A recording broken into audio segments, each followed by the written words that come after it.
이번 시간에는 남북 교류 협력 어떻게 해야 하나 이런 주제를 가지고 이야기를 해보도록 하겠습니다. 지금의 남북 관계는 여러분도 다 아시겠지만 2019년 2월 하노이 노딜 이후에 정말 눈앞에 보이지 않는 깜깜한 상태죠. 이런 상황에서 우리 여러분 잘 아시는 철학자이자 정치 이론가인 안토니오 그람시가 그런 이야기를 했습니다. 지성의 비관, 의지의 낙관이 절실한 때이다. 이런 얘기를 했는데 즉 이 말은 차가운 이성으로 현 상황을 면밀히 분석하고 현실을 극복할 수 있는 대안을 마련해야 한다. 이런 이야기를 할 수 있겠죠. 지난 그 70년간의 남북 관계가 그러했듯이 파국의 바닥을 친 후에는 반드시 좋은 일만 남아있지 않았나 하는 이런 희망의 끈을 잡고 한반도의 미래를 위한 아젠다를 발굴해야 된다. 이렇게 이야기를 시작하면서 이번 강의를 시작하도록 하겠습니다. 이야기할 순서는요. 남북교류협력 왜 해야 하나를 잠시 살펴보고요. 지난 시기에 남북교류협력이 어떻게 진행되어 왔는지를 잠시 진단해보고 최근에 남북교류협력 추진 환경은 어떠한지 그리고 김정은 시대에 있어서 경제, 사회, 문화, 정책은 어떻게 변화가 되고 이에 따른 남북교류협력의 추진 방향은 어떻게 해야 될 것인지에 대해서 이야기를 하도록 하겠습니다. 먼저 남북교류협력 왜 해야 하나입니다. 남쪽에서 이야기된 이야기들을 종합을 해보면요. 교류협력은 분단을 극복하고 평화와 통일을 달성하기 위해서 해야 한다. 이렇게 이야기를 하고 있고요. 북한에서는 서로 이해와 신뢰를 구축하고 통일로 나아가기 위해서 교류협력을 해야 한다. 이렇게 이야기를 하고 있습니다. 즉 결국은 통일로 가기 위해서는 남북 교류협력이 필요하다, 필수적이다. 이런 이야기로 귀결이 될 수 있겠지요. 그러면 남북 교류협력은 어떤 것이는지 간단히 좀 살펴보도록 하겠습니다.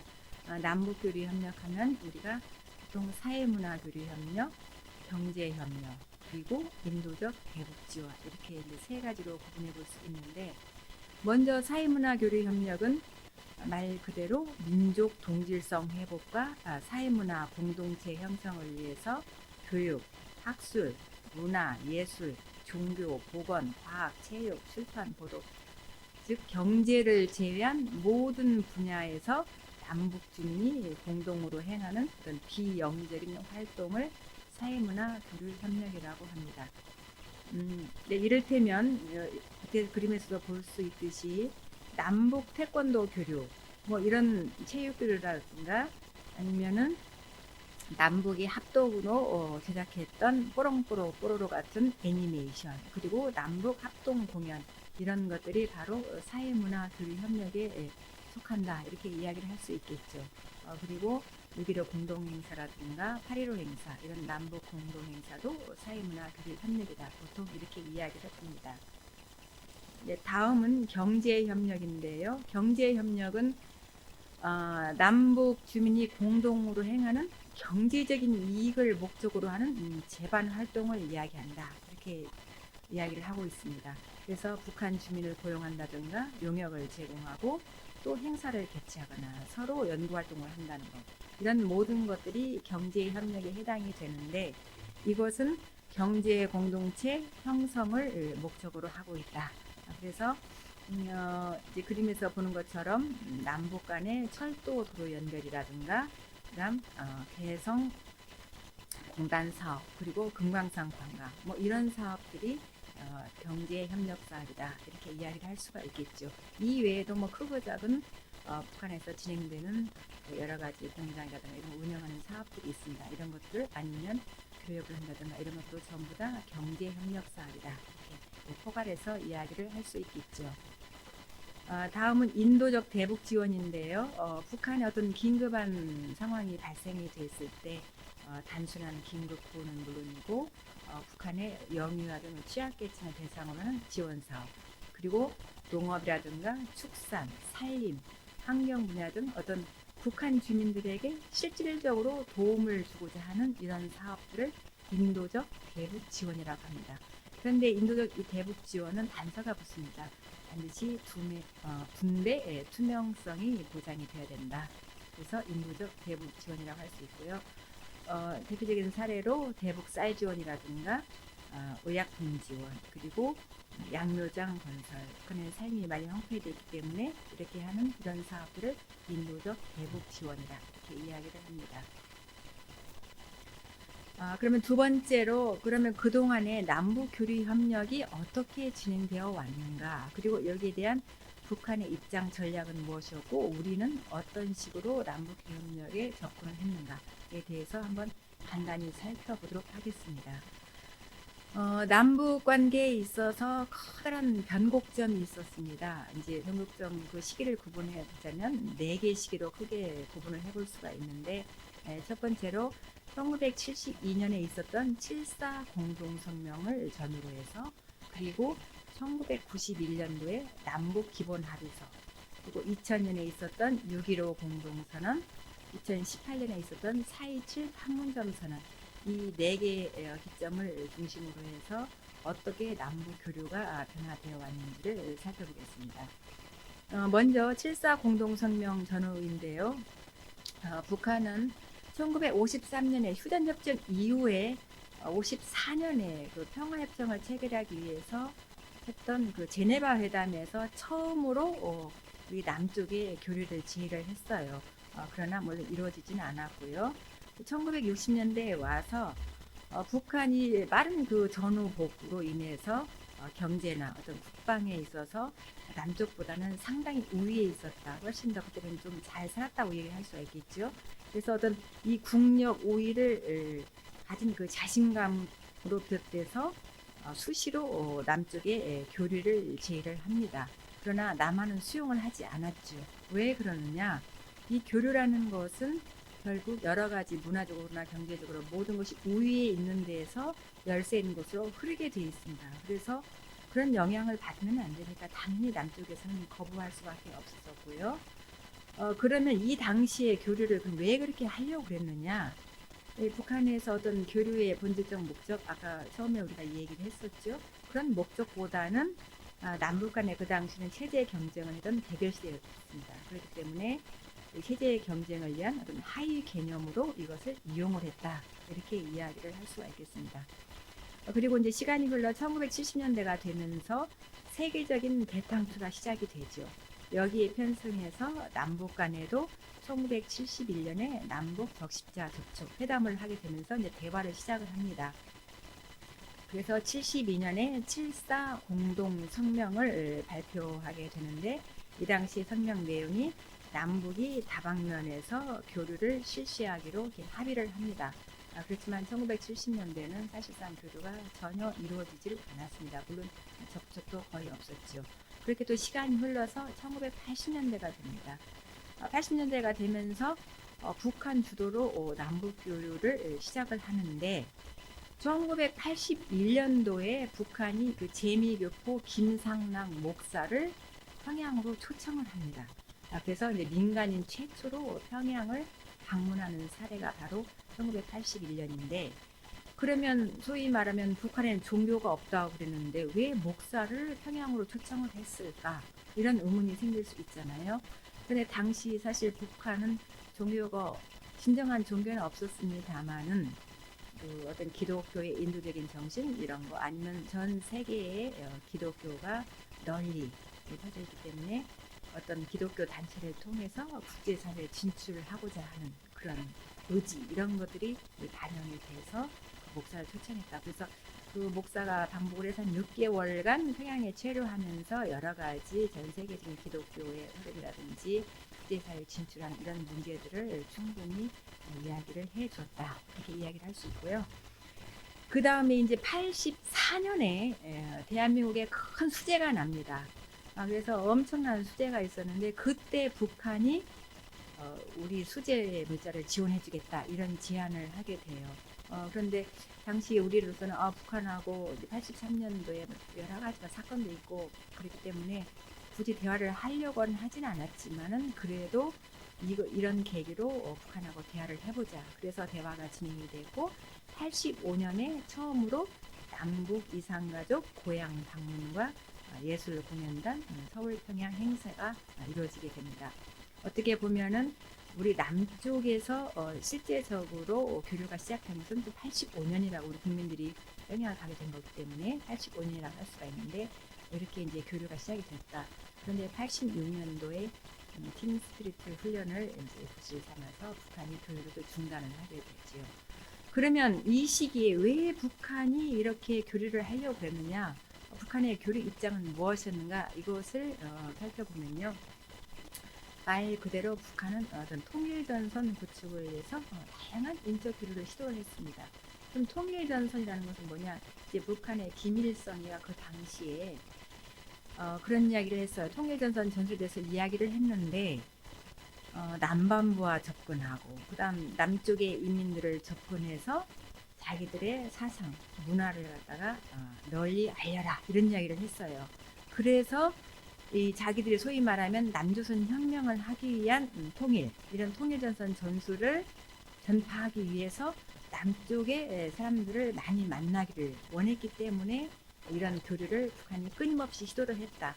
이때만 해도 북한이 경제적으로는 물론 70년대에 들어서면서 남쪽이 북한에 대해서 경제가 앞서게 되지만은 그래도 80년대 초반까지만 해도 서로 비슷한 상황에서 경쟁을 해볼 만한 상태였기 때문에 북한이 끊임없이 남조선 혁명을 위한 차원에서 교류를 시도를 했다. 이렇게 이야기를 할 수가 있고요. 그 다음에 이제 1991년에 남북 기본 합의서를 남북이 체결을 하게 되는데 노태우 대통령이 10월 26일 사망을 했죠. 이제 거기에 남북 기본 합의서를 나눈 게 주역이 되겠는데 1990년대 되면서 탈냉전이 시작이 됐죠. 그래서 80년대 말에 동부 사회주의 무너지면서 동서독일도 통일이 되고 이러면서 또 소련, 중국도 사회주권이 이제 무너지는 그러면서 탈냉전이 시작이 되면서 남한 주도로 남북 협력을 추진하게 되는 입장이 이제 많이 바뀌게 됐죠. 그래서 88년도 대통령이 된 노태우 대통령이 7.7 선언이라는 걸 합니다. 그동안에 북한은 어떤 대결의 상대가 아닌 선의의 동반자로 간주를 하고 모든 부분에서 남북 교류를 추진하자 이렇게 이야기를 합니다. 그래서 88년 12월 달에 처음으로 남북 이제 경제 교류가 시작이 되는데 주식회사 선경이 일본에 가서 북한을 처음 접촉한 것이 이제 88년이었고요. 89년 1월 달에 현대 정주영 그 회장이 평양을 방문해서 금강산 개발에 대한 것을 협의를 합니다. 그래서 거의 10년 만인 1998년에 금강산 관광이 처음 이루어지게 되는 거죠. 그리고 92년에 대우의 김우중 회장이 평양을 방문해서 남포공단 조성 문제를 협의를 하고 실질적으로 사업을 조금 진행을 했습니다만은 그 당시 이제 북한 핵 문제라든가 여러 문제가 대두가 되면서 사실상 이게 중단이 되어버렸죠. 그래서 어쨌든 간에 남북 기본 합의서라는 것은 지금 남북 관계에 있어서 거의 뭐 권리 장전이다 이렇게 할 만큼 중요한 합의서입니다. 그래서 그 이후에 6.15 공동선이라든가 14선언, 그다음 4.27 판문점 선언도 결국에는 남북 기본 합의서에 바탕을 두고 조금 더 변화된 상황에서 그 내용을 반영하는 그런 합의서다. 그래서 이 남북 관계에 있어서 남북 기본 합의서는 정말 중요한 합의서입니다. 그래서 이 기본 합의서는 이제 주로 화해, 협력, 불가침, 그다음에 교류 협력 이렇게 이제 세 개 장으로 이루어져 있는데 이렇게 기본 합의서를 채택하고 난 다음에 90년도에 남북 대화가 시작이 되면서 서로 간의 화해 분위기 조성을 위해서 축구라든가 음악회 등 이런 사회문화 교류를 실시하게 됩니다. 그러면 이 90년도에 이제 북한이 남북 기본 합의서까지 채택을 했지만은 사실 동부 사회주권이 몰락이 되면서 상당한 피포의 의식이 사로잡혀 있었어요. 왜냐? 이 동서독 통일을 보더라도 언제 서독이 동독을 흡수 통일한 이런 것. 그래서 북한의 김일성은 언제 남쪽이 우리 북쪽을 먹을지 모른다. 이 먹는다는 표현을요. 김일성이 88년 신년사에 이야기를 했습니다. 이 통일이라는 것은 누가 누구를 먹거나 먹히우는 문제가 아니다. 김일성은 굉장히 쉽게 이 얘기를 합니다. 거창한 용어를 사용하지 않고요. 통일, 이것은 바로 이제 먹는 문제다 이렇게 얘기를 하는데, 그래서 남쪽에 의해서 막 흡수통일을 되는 이런 문제가 있을 수 있다 이런 거기 때문에 그 당시 북한의 최대 목표는 사회주의 체제를 유지하는 것, 사회주의 체제를 고수를 해야 되기 때문에 이 교류를 한다고 합의를 했습니다만은 사실상은 북한 어떤 사회주의 건설에 불리한, 그러니까 소위 자본주의 바람이 들어오는 것에 있으면 굉장히 꺼려했기 때문에 제한적인 교류를 했다, 선별적인 교류를 했다, 이렇게 이야기를 할 수 있고요. 그 다음에 2000년에 와서 이제 6.15 공동선언을 하게 되는데, 2000년에 다 아시겠지만은 남북 정상회담을 최초로 하게 되죠. 그래서 교류 협력이 이제 활성화되는데, 98년에 들어선 국민의 정부에서 대북 화해 협력 정책을 실시를 하게 되고요. 그다음 참여 정부도 2007년에 남북 정상회담을 하고 14선언을 하면서 대북 화해 협력 정책을 그대로 계승해서 이어나가고 있죠. 그런데 북한이 2006년에 처음으로 핵실험을 하게 됩니다. 그래서 우리 국내 여론에서 아니 이런 북한하고 교류 협력을 해야 되느냐 굉장히 논란이 많았었습니다. 그럼에도 불구하고 노무현 대통령은 교류 협력을 계속해서 하는 걸로, 그래서 참여정부까지는 교류 협력이 그런 대로 잘 지속이 되어 왔다. 그리고 이명박 정부에서 비핵개방 3천이라는 대북 정책을 내세웠고, 또 박근혜 정부에서 한반도 신뢰 프로세스라는 대북 정책을 추진했는데, 이 시기에는 교류 협력이 상당히 부침이 많았죠. 되다 말다 이런 식의 이제 그런 진행이 되어 있었는데, 여러분 잘 아시겠지만 2010년에 천안함 폭침 사건이 있었잖아요. 그 사건 이후에 남한 정부가 5.24 조치를 발표를 하면서 모든 남북 교류 협력이 중단이 되게 됩니다. 그리고 2016년에 북한이 4차 북핵 실험을 하게 되면서 박근혜 정부에서 개성공단을 폐쇄를 하고, 국제사회 대북 제재가 엄청난 고강도 대북 제재가 이제 가해지게 되는 것이죠. 그러면 2000년 그 초반에 북한은 교류 협력에 대해서는 어떤 입장을 유지를 하고 있었느냐? 2000년 물론 이제 90년대 중반부터 고난의 행군 시기가 쭉 이어져 왔고, 2000년 초반에마도 굉장히 북한이 여러 가지 어려웠습니다. 그래서 김정일은 정상회담을 하게 된 가장 큰 목적도 돈. 어떻게든 간에 경제적으로 조금 이 경제난을 벗어나 보고자 하는 이런 요구가 가기 때문에 정상회담을 했다고 할 수가 있는데, 그래서 그 당시에 북한이 내세웠던 게 바로 우리 민족끼리 민족 공조, 이것을 내세워서 실리 교류를 했다. 그래서 경제적으로 어떤 실익을 확보할 수 있는 돈이 되는 거면 뭐든지 교류 협력을 웬만한 것은 다 했다. 이렇게 이야기를 할 수 있습니다. 그 다음에 이제 4.27 판문점 선언을 전후로 해서는요, 2018년에 남북 정상회담을 하면서 다시 교류 협력이 재개가 되는데, 2012년에 등장하는 김정은은 정권 초기에 어떤 권력 안정화라든가 안보에 집중할 수밖에 없었기 때문에 사실 남북 교류 협력 이런 문제에 신경 쓸 여력이 없었어요. 그래서 2017년 11월 달에 소위 말하는 장거리 미사일 화성 15형을 발사를 하면서 핵무력 완성을 선언하게 되지요. 그리고 2018년에 이제 평창 동계올림픽에 참석을 하면서 남북 간에 다시 교류가 재개가 되었습니다만은, 2019년 2월 달에 하노이에 있었던 그 북미 정상회담이 노딜로 끝나면서 북한이 대난을 하고 남북 관계를 단절을 해버렸죠. 그래서 작년 6월 달에 개성 남북 공동 연락 사무소까지 폭파하는 그런 일이 있었다. 그러면 이제 북한은 어쨌든 그 지금 이제 교류에 대한 입장이 뭐냐? 남북 공동 선언을 철저히 이행해달라 이거예요. 6.15 선언, 14선언, 사실 판문점 선언에서 했던 그 선언을 이행을 하면 남북 관계가 잘 발전이 될 것이다. 이렇게 이야기를 하고 있었습니다만은 북핵 문제로 지금 고강도의 어떤 대북 제재가 가해지고 있고, 또 코로나19로 국경이 봉쇄가 되면서 남북 교류 협력에 한계가 있을 수밖에 없는 지금 상황이 되었죠. 이렇게 지난 시기에 교류 협력에 대해서 간단히 살펴보고요. 그러면 이제 최근에 남북 교류 협력을 추진할 수 있는 환경은 과연 어떤 것인가? 남북 간의 교류 협력에 대한 인식을 먼저 살펴보겠습니다.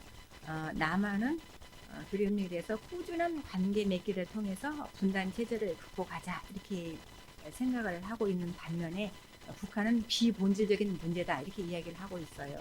그러면 2000년대 초반에는 남북 교류 협력을 하나의 생존 수단으로 인식을 했기 때문에 말 그대로 돈이 되는 것은 다 교류 협력을 했지만은 김정은 시기에 와서 어느 정도 경제 발전을 이루면서 그런 자잘한 교류는 하진 않겠다 이거예요. 그러면서 더군다나 19년 2월 달에 하노이 노딜 이후에 남북 교류 협력이 완전히 중단이 되어버렸죠. 이 북미 정상회담이 제대로 성과가 없게 된 것은 소위 말하면 중재자, 촉진자 역할을 한다는 남쪽의 모든 책임이다. 책임을 다 떠넘기면서 남쪽하고의 그런 자잘한 교류 협력은 하지 않겠다. 이런 입장을 갖게 된 것이죠. 그래서 김정은이가 이제 금년 8월 달에는 당 대회에서 그런 이야기를 했어요. 우리 남쪽에서 계속 통일에서도 방역 협력을 하자, 인도주의적 협력을 하자, 뭐 개별 관광을 하자 이런 얘기를 자꾸 하고 있는 데 대해서 이런 비본질적인 문제를 꺼내들고 북남 관계 개선에 관심이 있는 것은 인상을 주고 있는데 이런 건 다 필요 없다. 한마디 일축을 해버렸어요. 그래서 이 교류 협력은 비본질적인 문제다. 이렇게 일축을 하게 된 것이죠. 그러면 남북한의 교류 협력에 대한 기본 입장은 어떤 건가? 남한은 상호든 인적 교류를 통해서 접촉면을 확대를 하자. 그래서 접촉을 통한 북한의 어떤 변화를 유도하겠다. 이런 입장인 반면에 북한은 모기장론이라는 것을 유지를 하고 있습니다. 이 모기장론이라는 것은 말 그대로 비사회주의 그리고 사상 오염을 철저히 차단하겠다는 건데 이 모기장론이 나오게 된 것은 1991년 남북 기본 합의서를 채택한 열흘 뒤에 김일성이가 당 중앙 간부들 다 불러 모읍니다. 모아놓고 하는 얘기가 우리가 어쩔 수 없이 남쪽하고 교류 협력을 하기로 합의를 했지만은 이 교류 협력이 굉장히 북한한테는 무서운 것이죠. 그래서 교류 협력을 하기는 하되 사회주의 건설에 유리한 것만 교류를 해라. 불리한 것, 즉 자본주의 바람, 절대 들어오게 해서는 안 된다. 그러면 사회주의 건설에 유리한 것은 모기장을 치면 어떻습니까? 여러분 시원한 바람이 들어오죠. 시원한 바람은 바로 사회주의 건설에 유리한 것이고요. 파리, 모기 이런 것은 쉽게 말하면 자본주의 바람이다 이거예요. 사회주의에 굉장히 불리한 것들이에요. 그래서 이 모기장을 쳐서 이 파리, 모기 소위 말하면 자본주의 바람인 이 파리, 모기를 철저히 타단을 해라. 이래서 북한의 이제 모기장론이라는 것이 나왔습니다. 그래서 이 모기장론은 현재에 있어서도 남북 교류 협력에 있어서 가장 기본적인 입장으로 지금 활용이 되고 있다 이렇게 이야기를 할 수가 있고요. 그러면은 남북 교류 협력 사업을 우리가 추진할 수 있는 여건은 그럼 어떤 것인가? 먼저 남한 환경을 살펴보면요, 물론 부정 긍정적인 요인이 있습니다. 그동안의 남북관계 경세로 인해서 교류 협력을 추진할 수 있는 정보가 절대적으로 부족하다. 그렇죠. 2008년 이후에 사실상 교류 협력이 중단이 되기 때문에 그 이후에 어떻게 변화됐는지 굉장히 정보가 없는 것이죠. 그리고 교류 협력을 추진했던 NGO라든가 기업들이 어떤 민간 교류 협력을 추진할 수 있는 토대가 굉장히 약화가 됐다. 이에 따라서 국민들도 대북 인식이 상당히 악화가 되었죠. 또 가장 큰 문제는 북한의 핵 문제로 인해서 남북 관계 그리고 북미 관계 어떤 구조적인 문제가 중첩이 되어 있다 이렇게 이야기를 할 수가 있는데 이것이 어떻게 보면 교류 협력을 어떤 발전에 있어서 지장을 주는 가장 큰 요인이라고 할 수가 있고요. 그럼에도 불구하고 우리가 긍정적으로 생각할 수 있는 것은 우리 정부가 적극적인 교류 협력 지원 의지를 갖고 있다. 그리고 지자체를 작년에 대북 지원 사업자로 법적인 지위를 부여를 했습니다. 그래서 앞으로 지자체가 대북 교류 협력을 추진할 수 있는 주체로 기능을 할 수 있다. 이런 것은 굉장히 긍정적인 요인이라고 할 수 있겠습니다. 그러면 이제 북한 환경은 어떤가? 물론 북한도 부정 긍정적인 요인이 있습니다. 김정은 시대에 이제 와서 지금 물론 그렇습니다만은 대북 제재가 가장 큰 문제이죠. 그 협력하는 데 있어서 가장 큰 문제이고 또 김정은 시대에 와서 과거에 비해서 어느 정도 경제 성장을 이루었어요. 그렇기 때문에 교류 협력을 요인하는 동기가 상당히 약화되어 있다. 왜냐하면 뭐 잘잘한 이런 교류는 안 하겠다는 거니까 이런 교류 협력을 요인하는 동기가 좀 약화되어 있다는 거고요. 또 최근 들어서는 주민 사상의 오염 단속을 굉장히 강화를 하고 있죠. 그래서 2030 세대, 소위 MZ 세대들의 어떤 자본주의 바람이 들어오는 것을 철저히 차단하겠다. 그래서 인간 개조론까지 들고 나왔습니다. 그만큼 주민들의 사상 오염에 대한 어떤 문제가 심각하고 여기에 대한 단속을 철저히 하겠다. 그래서 교류 협력을 함부로 한다는 것이 굉장히 좀 어려운 부분이 되겠죠. 또 특히 이제 코로나19로 인해서 북한의 어떤 국경이 봉쇄가 되고 이에 따라서 대남 접촉을 중지하는 것. 어떻게 보면 이것이 또 가장 큰 문제일 수 있겠죠. 교류 협력을 추진하는 데 있어서 이것이 굉장히 어려운 문제가 되어 있다. 그럼에도 불구하고 우리가 이제 긍정적으로 생각해 볼 수 있는 요인은 뭔가? 김정은 시대의 국가 발전의 키워드라고 할 수 있는 사회주의 문명국 건설을 내세우고 있죠. 그래서 그렇다면 이것과 연동을 해서 우리가 어떻게 교류협력을 할 것이냐 이렇게 생각해 볼 수 있겠고요. 2018년 4월 달에 북한 당국이 핵 경제 병진 노선에서 사회주의 경제 건설 총력 집중 노선으로 전환을 했습니다. 그래서 모든 것을 핵무력은 어느 정도 완성이 됐기 때문에 경제 건설에 총력을 다하겠다. 그리고 금년 1월 달에 자력갱생 경제 건설을 내세웠는데 그러면 자력갱생은 자기네끼리 하는 건데 우리하고 무슨 상관이 있겠느냐 이렇게 생각을 할 수 있겠습니다만은 북한이 자력갱생을 하려고 하더라도 원료라든가 자재 뭐 여러 가지 이런 것들이 부족하기 때문에 사실상 자력갱생 경제 발전을 이룩하기가 어렵습니다. 그렇기 때문에 이런 걸 볼 때 우리가 교류협력을 할 수 있는 여지가 있지 않겠느냐. 그래서 이런 부분은 긍정적인 요인이다. 이렇게 이야기를 할 수 있겠죠. 그러면 김정은 시대에 와서 경제 사회문화의 정책의 변화를 살펴보면요.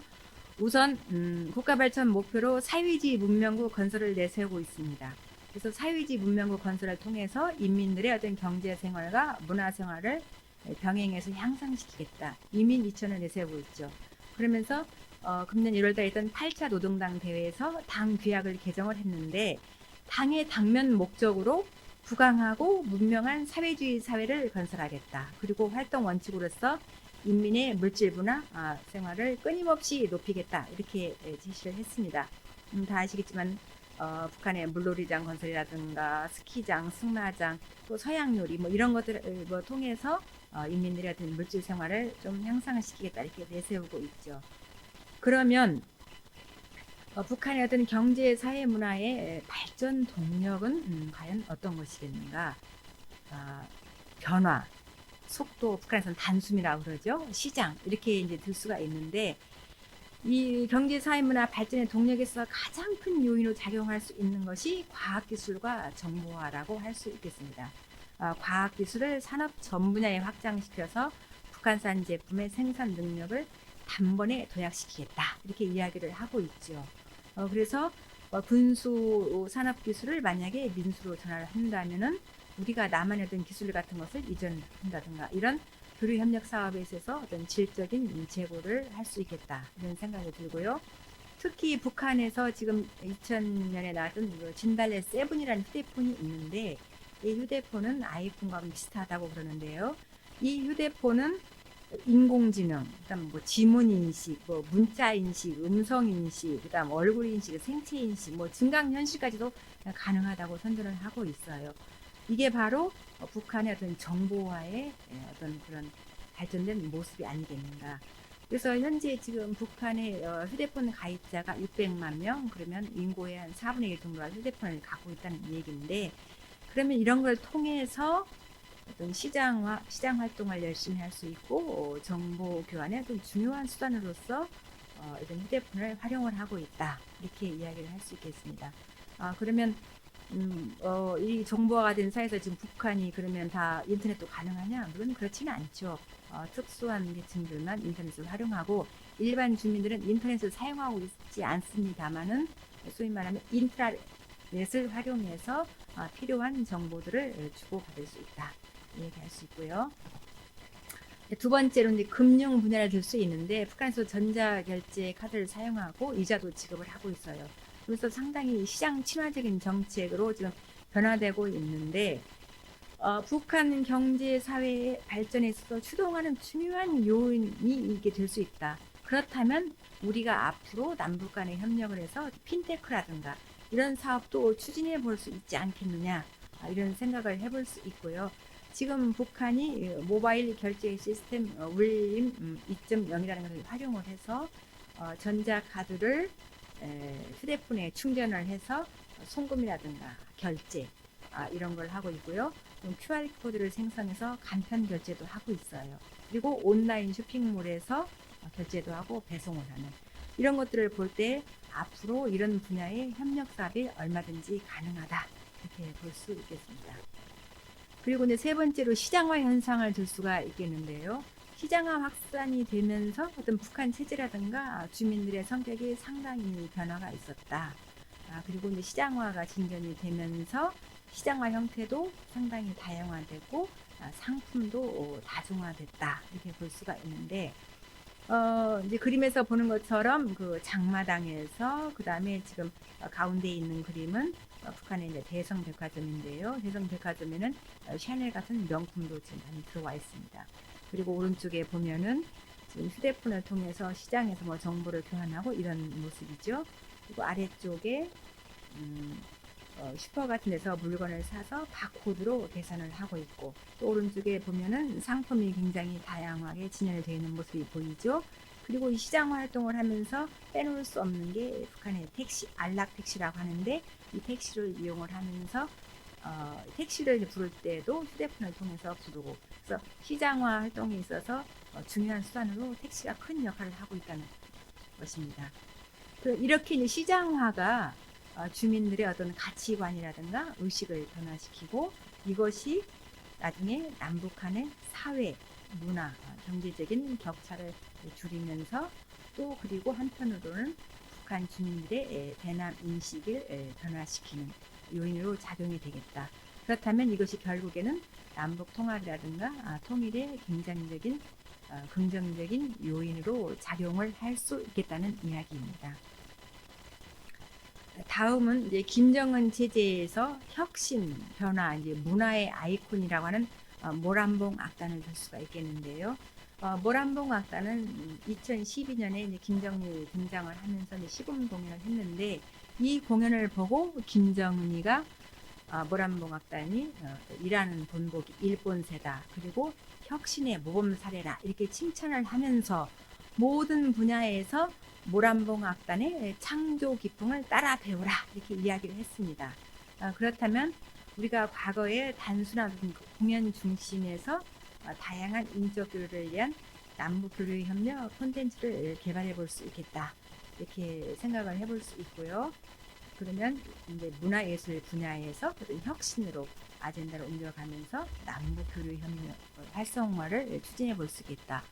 그러면 문화에서 북한이 자본주의 바람을 이렇게 차단을 하는데 어떻게 이게 가능하겠는가 이렇게 의문이 들 수가 있겠는데요.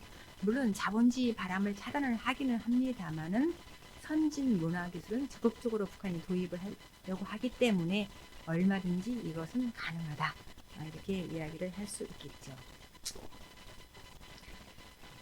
그러면 이제 이런 것을 쭉 살펴봤기 때문에 그러면 앞으로 남북 교류 협력 추진은 어떤 식으로 해 나가야 될 것인가를 살펴보도록 하겠습니다. 과연 남북 교류 협력은 어떻게 추진해야 할까? 남북 교류 협력은 상대가 있어야 되는 것이죠. 그렇기 때문에 중요한 것은 김정은의 정책 방향과 교류 협력 대상을 접목하는 것이 가장 중요하다. 이렇게 이야기를 할 수 있겠습니다.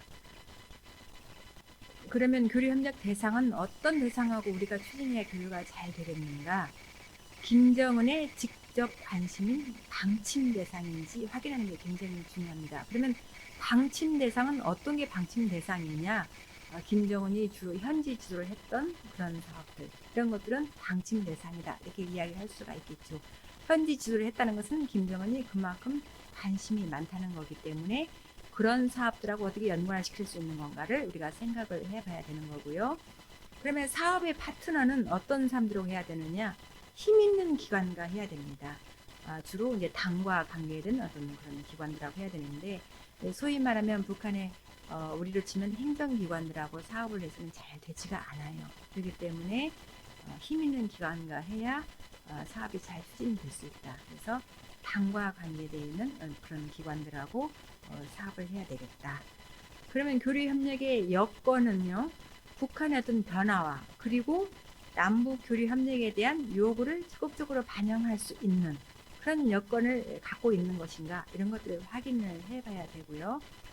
수요는 북한의 어떤 발전 전략이라든가 정책 변화, 그리고 사회 경제적인 환경 변화를 탐색을 해볼 수 있는 그런 수요가 바로 교류협력을 해볼 수 있는 수요가 될 수 있겠죠.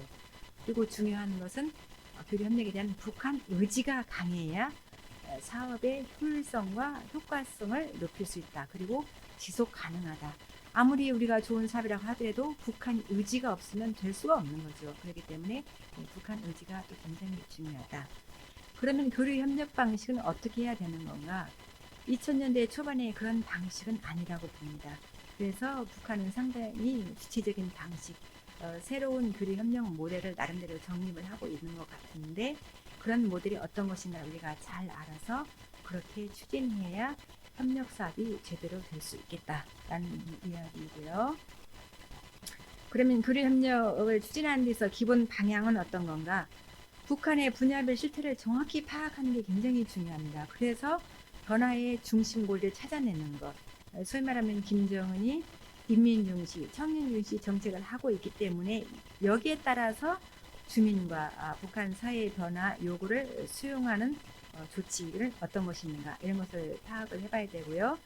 그리고 또 시장화 과정에서 발전하던 정보화가 비공식 사회 영역에서 어떻게 또 진전이 되고 있는지, 그리고 주민들의 이에 따른 의식과 어떤 변화가 어떻게 되고 있는지, 이런 것들을 추적하면서 북한의 변화 발전을 추동할 수 있는 소재가 어떤 것인가, 이런 것들을 발굴을 해야 되고요. 그리고 협력 사업을 하는 데 있어서 북한은 굉장히 열세적이고 소극적인 입장을 가지고 있습니다. 이런 것들을 충분히 고려를 해서 수용 가능하고 성과 있는 사업을 우선적으로 추진하는 것, 이것이 중요하다. 그리고 더욱더 중요한 것은 남북 간의 화해 협력, 신뢰를 넘어서 북한 주민 스스로 어떤 경제, 사회를 변화 발전시킬 수 있는 역량을 강화하는 프로그램, 즉 임파워먼트 프로그램을 추진하는 것이 중요하다. 이렇게 이야기할 수 있겠습니다. 그럼 추진 방안은 어떤 것이 있겠는가? 이제 새로운 형태의 거버넌스를 구축을 해야 됩니다. 과거 같은 방식이 아니고 새로운 형태를 거버넌스를 구축을 해서 교류협력의 어떤 안정성과 다양성을 확보를 해야 되고요. 그럼 교류협력 추진 단체는 협력 추진에 있어 전문성을 좀 더 강화를 해야 되겠다. 그리고 기업은 어떤 대북 경협을 통해서 북한의 변화를 유도하고 남북 경제 공동체를 형성하는 데 기여를 하는 그런 방향으로 추진을 해야 되겠다. 그리고 지자체는 남북 어떤 지역 간의 교류협력을 활성화해서 남북 통합에 대비를 해나가야 됩니다. 그리고 정부는 교류협력에 대한 원칙을 수립하고 조정을 해나가고, 민간들은 사업 노하우 그리고 집행력을 발휘를 해서 같이 민간 협조 체제를 구축해 나가는 것이 굉장히 중요하고요. 특히 정부는 교류 협력을 지원해주고 확대를 위한 어떤 제도화를 위해서 합의서라든가 협정서 등을 체결해서 교류 협력을 뒷받침해 나가야 되겠다. 이렇게 이야기를 할 수 있겠습니다. 그러면 우리가 이제 교류 협력 사업 추진하는 데 있어서 그럼 어떤 것이 있을 수 있겠는가? 우선 추진 가능한 사업이 뭔가? 첫 번째로 북한에 도움이 되면서 주민 사상에 영향을 미치지 않는 사업을 먼저 추진해야 된다. 왜냐, 제가 모기장론을 하면서 이야기를 했죠. 지금 주민 사상에 굉장히 신경을 쓰고 있기 때문에 우선 그것과는 조금 거리가 있는 사업, 이를테면 국경을 초월하는 사업, 그래서 말라리아라든가 아프리카 돼지 열풍, 그 백두산의 솔리 폭발이 지금 굉장히 심하해서 백두산의 그 소나무가 거의 다 죽어가고 있다고 그래요. 그런 것들 아니면 코로나 이런 감염병들 이런 것들을 총괄하는 남북 방역 협력이 굉장히 중요하다. 이런 사업은 얼마든지 가능할 수 있겠고요. 그리고 최근 들어서 이제 김정은도 역시 이 기후 변화에 대해서 굉장히 관심이 많다고 그럽니다. 그래서 지난 9월달이던 당 정치국 회의에서 식량 기후 문제를 강조를 했는데 이것은 기후 변화로 인해서 북한의 태풍, 가뭄, 홍수가 심하게다 보니까 이로 인해서 식량난이 초래가 됐죠. 그래서 이것들을 어떻게 잘 극복할 수 있는지 이런 것들을 협력하는 사업이 중요했다 할 수 있고요. 그 다음에 이제 환경보호 사업을 들 수가 있는데 북한이 2019년부터 2030년까지를 국가 환경보호 전략을 수립을 했습니다. 그래서 환경에 지대한 관심을 갖고 있는데 이를테면 DMZ 평화지대화라든가 생태관광 이런 사업이라든가 북한의 물이 굉장히 나쁘죠. 수질이 굉장히 오염이 되어 있습니다. 그렇기 때문에 수질 관리라든가 또 관광개발구, 뚝고 이런데 어떤 오염 문제 이런 것들을 잘 해결할 수 있는 그런 문제라든가 또 북한이 최근 들어서 중시하는 유기농법, 환경을 중시하기 때문에 유기농법 이런 것들을 함께 해볼 수 있겠고요. 또 북한이 산림 황폐화 이루 말할 수 없죠. 그래서 북한이 산림 복구 사업은 사회주의의 수호전이다, 애국 투쟁이다, 유은 사업이다 이렇게 이야기를 하고 있습니다. 그렇다면 우리가 남북 산림 협력 사업을 같이 진행해 볼 수가 있는데 경기도 같은 경우에는 개성 양묘장 건설을 위해서 지금 대북 제재 면제를 받아놨어요. 그렇지만 북한이 일단 코로나 때문에 국경 봉쇄를 하고 있어서 아직 사업은 진행이 되고 있지 않습니다. 그럼에도 어쨌든 이 산림 협력 사업이 굉장히 중요하고 2018년에 4.27 판문점 선언 이후에 남북 산림협력 분과회담을 했던 우리가 그런 기억을 본다면 북한이 그만큼 산림에 굉장히 관심이 많고 산림 황폐화를 어떻게 줄여 나갈 것인가 신경을 쓰고 있기 때문에 이런 사업이 얼마든지 가능하다고 할 수 있겠고요. 그다음 두 번째로 이제 만약에 그러면 남북 관계가 어느 정도 진전이 되면은 할 수 있는 사업이 무엇이냐? 앞에서 얘기했지만 북한이 사회주의 문명국 건설을 한다고 그랬죠. 그렇기 때문에 그것과 관련된 사업을 우리가 해볼 수 있겠다. 그러면 북한이 세계적 수준의 재능 있는 과학 기술 인재를 양성하겠다 이런 얘기를 하고 있어요. 그리고 그림에서 보는 것처럼 과학기술 전당도 만들고 과학으로 비약하고 교육으로 미래를 담보하자 이런 캐치프레이즈를 걸고 엄청나게 과학기술 발전에서 노력을 하고 있습니다. 그렇다면 우리가 ICT 관련한 어떤 교육이라든가 이런 지원 이런 것도 해볼 수 있고요. 특히 북한의 중등학생이라든가 대학생을 대상으로 한 교육 컨텐츠를 개발을 해서 지원을 해볼 수가 있겠는데 싱가포르 민간 단체인 조선 익스체인지라는 단체가 있습니다. 그 단체는 1년에 2번씩 북한에 방문을 해서 북한의 어떤 벤처 창업이라든가 스타트업 이런 교육을 지원을 하고 있어요. 물론 올해 같은 경우에는 코로나 상황 때문에 온라인 교육으로 교육을 했습니다만은 이렇게 하고 있다. 그렇다면 우리가 얼마든지 이런 부분도 북한하고 충분히 협력해 나갈 수 있는 부분이다. 이렇게 생각을 할 수 있고요. 그다음 영화라든가 음악, 또 애니메이션 이런 컨텐츠를 개발해 볼 수 있겠다. 그 왼쪽에 그림에 보면은 이 북한이 3D 컴퓨터 그래픽으로 만든 그 작품입니다. 저기 악마를 이긴 억수라는 작품인데 북한이 셀 애니메이션 분야에서는 전 세계에서 넘버 1위라고 해요. 그래서 미국의 디즈니랜드에서 하청을 받으다 이런 작업도 했던 그런 경험도 있고 하기 때문에 어쨌거나 이런 것도 충분히 남북의 같이 컨텐츠를 개발해서 볼 수 있는 이런 사업이다.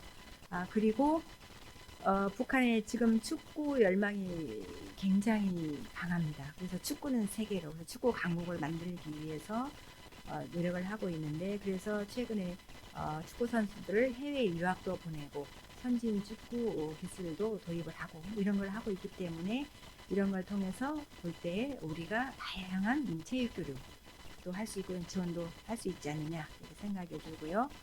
그 다음에 이제 북한의 또 그때 시대적인 환경 변화에 편승해서 그 유튜브를 하고 있어요. 은하라는 그 여성이 북한을 선전을 하는 유튜브를 운영을 하고 있고, 또 꼬마 리수진이가 평양 어린이 이렇게 하면서 유튜브를 운영을 하고 있는데, 북한도 어쨌든 정상 국가에서 할 수 있는 이런 사업들을 지금 열심히 해나가고 있기 때문에 앞으로 남북관계가 진전이 되면은 이런 것도 함께 추구해 볼 수 있는 사업이 아니겠나 이렇게 생각이 됩니다.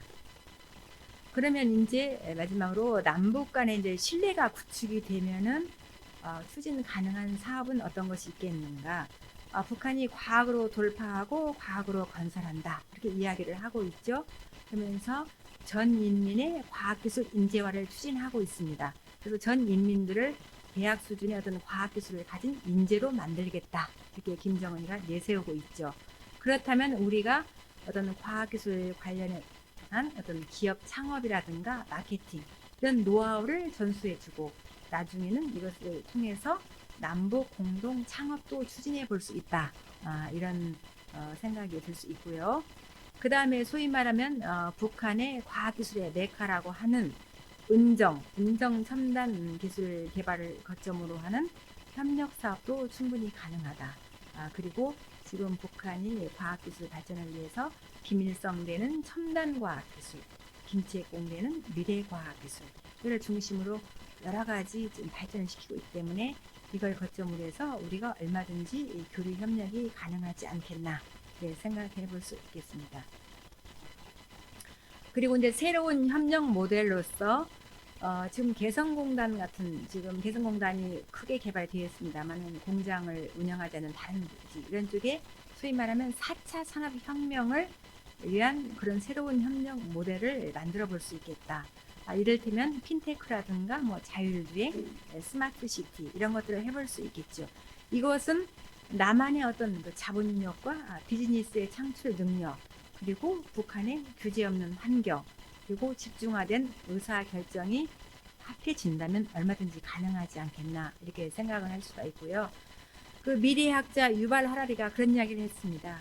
4차 산업혁명 시대에는 북한이 새로운 강점을 가질 수 있다 이런 이야기를 했는데 이것은 예를 들어 스마트 시티를 건설을 할 때 자본주의 사회에서는 어떤 지역을 스마트 시티로 만든다 하면은 개인의 이해관계가 얽혀있기 때문에 그걸 구축하기가 굉장히 어렵습니다. 그러나 사회주의 사회에서는 지도자가 결정만 하면 그건 바로 가능한 거죠. 그렇기 때문에 북한이 4차 산업혁명 시대에 강점이 될 수 있다는 바로 그런 이야기입니다. 이렇게 지금까지 앞으로 이제 우리가 그러면 남북 관계가 진전이 되면서 협력 사업을 어떻게 해볼 수 있는가 이런 방향을 살펴봤습니다. 그러면 결국에는요, 남북 교류 협력이 이제 활성화되다 보면 그걸 통해서 남북이 평화롭게 공존 번영을 하고요. 나아가서 평화 통일로 간다. 이렇게 이제 우리가 얘기를 할 수 있는데, 그러면 평화 통일로 가는 길에 있어서 남북 교류 협력은 하나의 과정이자 중요한 수단이 되겠다. 이렇게 이야기를 할 수 있겠죠. 그래서 남북 간의 교류 협력이 평화 통일로 가는 데 있어서 필수적이고 반드시 필요한 요소이다. 이렇게 이야기를 하면서 오늘 강의를 마치도록 하겠습니다. 경청해 주셔서 감사합니다.